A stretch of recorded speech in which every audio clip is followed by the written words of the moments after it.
Brian, I want to just talk about the last few months. I know we've had some conversations about kind of what's been going on, and I want to dive into, I guess, something that entrepreneurs don't really talk much about, but we feel it, right? And a lot of times, if you're like me, we tend to stuff things and we don't really know what's going on. We feel stressed a lot of the time. We feel a lot of pressure, but we don't talk about it a lot because, Mhm. right, if you look at social media or you read a lot of books, a lot of people say, well, just suck it up, shake it off, push through it, work harder, right? No sleep is good, working many, many hours and just pushing through, and scaling and bigger is always better. And we get a lot of those messages, especially in today, right? We wear shirts about it and we celebrate it like I never sleep, right? I work so hard. I'm an animal. I'm a beast, and we hear all that. Um, but sometimes something else is going on inside of us, and this is one of the reasons why I want to have you on the show. Is I've experienced this in the past few years, Mm. and I know that you have too. So just kind of share what happened a few months ago, and let's open up about that. I think I was actually thinking about this, like, why did I kind of have this hit this wall, if you will, this year? Because I've been doing this, living like this for like years, right? With at least I'm thinking with no problems, but I think they were just kind of creeping up on me. But I think when you add uh, COVID, because the company was severely impacted when COVID, because we did 100% of our business on site at the client site, and then all of that was like wiped off the books, and so that was a huge impact because we had to like change the company overnight. And then when the George Floyd incident happened, I'm obviously African American. I got three boys who are like between 6'2" and 6'4", and they all work out and are athletic and all that. And so they all have dreads, and so they kind of fit the profile, if you will. If you don't know them, they not knowing they grew up in a Christian household in suburban America, but so I didn't realize how much I was worrying about them. And then my daughter ended up getting COVID, and then our businesses is turning around overnight. And then this election was, and I was asked to speak on certain panels on this whole racial bias in the workplace kind of thing, and diversity inclusion. And I had no idea I was carrying all this stress and anxiety just kind of building up like slowly over time. And I wasn't sleeping right. Um, and I've never been a stress eater before. And I caught myself doing that also.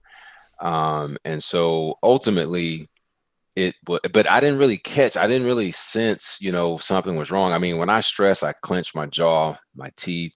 So that's kind of a sign, but I usually just keep it just makes no sense at all. It's really just chaotic to live like that. But I would just keep pressing through, despite all of these signs. But the body, as resilient and as brilliant as God has made it, it won't take anything forever, right? Mm-hmm. It, like anything else, has a limit. It'll redline. And so one night I was asleep, and I was awakened with this just tightening in my chest. It's like this feeling in my chest. And hadn't felt that before, but it was so intense and it wouldn't go away. I was up the whole rest of the night, and I Mm. was feeling it the whole rest of the night.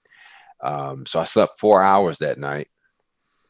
And then I'm on my phone, and my wife happened to be out of town. That's why I say that, like, the whole thing was alone.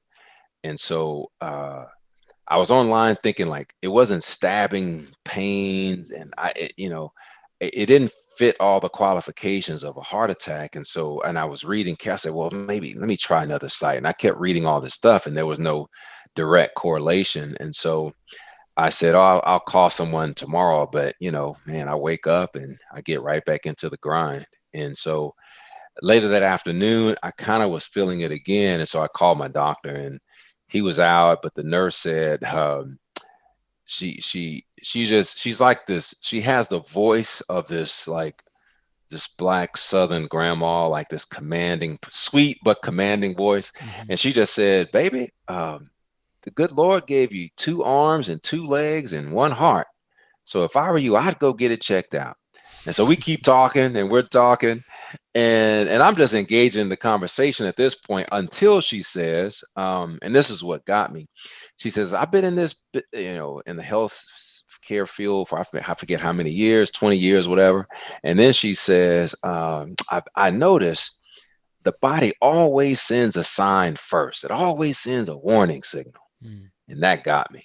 I was like, yeah, I gotta do something with this. So she's, because the doctor, this was on I think a Tuesday, and he wouldn't be back in till that Thursday.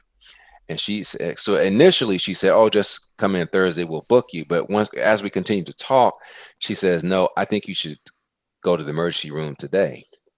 And man, I remember after that conversation, I literally hung up the phone, and that's where I went. Mm. And I remember being in the parking lot. So in the parking lot, I was feeling better. So by the way, just to make this story even more, unbelievable, I'm vegetarian for about 2 years, drink nothing but water, work out, 3 days at the gym, and I run once a week. And just really try to take care of myself, right? No fried foods, no processed, try to keep all that stuff out of my body. And despite all of that, right, I still hit that wall. Mm. And that's what was bothering me. Go ahead. No, yeah. So basically you hit that wall and you knew it. You got some feedback from the medical professional, and so you go to the hospital, right? Mm-hmm. And what happens? So you're in the parking lot. So in the parking lot, I convinced myself that I was okay. I'm in the parking lot at the emergency room, and I remember turning the car on, going in reverse, and I remember my daughter and my wife called, and they were like, "Hey, we want to go check out this restaurant or grab some food or something." I was like, "Yeah, I'll meet you guys over there," because I'm thinking I'm about to jump in here, get a clean bill of health, get out and go meet them to go eat somewhere, because my wife was still driving back in town.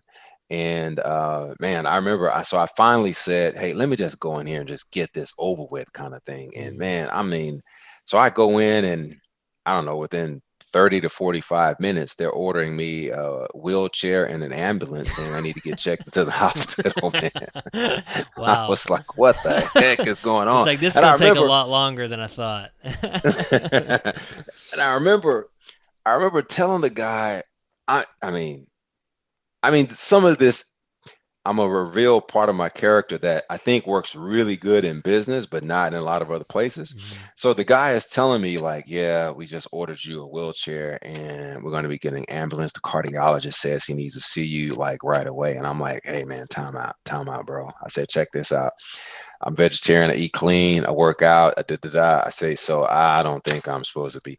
And I had told him this several times. So this one time he says, hey, Mr. Williams, listen, I totally understand what you're talking about. And I even believe what you're saying. But he said, when I look at your EKG and I look at your troponin levels, I just can't let you out of here. So troponin apparently is this protein that your heart gives off and puts into your bloodstream. So when I took a blood test, my troponin levels were elevated. So troponin, your heart secretes troponin when it's under stress or duress. And although my levels weren't in the heart attack range, they should be, at my age, it should be 0. And it was like 0.17, I think it was. And so it was enough to get their attention. And the EKG, he said the EKG is showing some funny weirdness, whatever. And when he said those two things, I leaned back in my chair and I just went, all right, that it is what it is. So let's just deal with it at this point. Thank you so much for checking out the Brett Snodgrass channel. If you like this video, please slam on that like button. And if you really like it, then subscribe to our channel here. And remember to leave us a comment below, and I'm going to try my hardest to reply to all the comments. Thank you guys so much. This is why I do what I do. Every single week, I come out with content that focuses on success, freedom, and living out your purpose. Thank you guys so much. See you next time.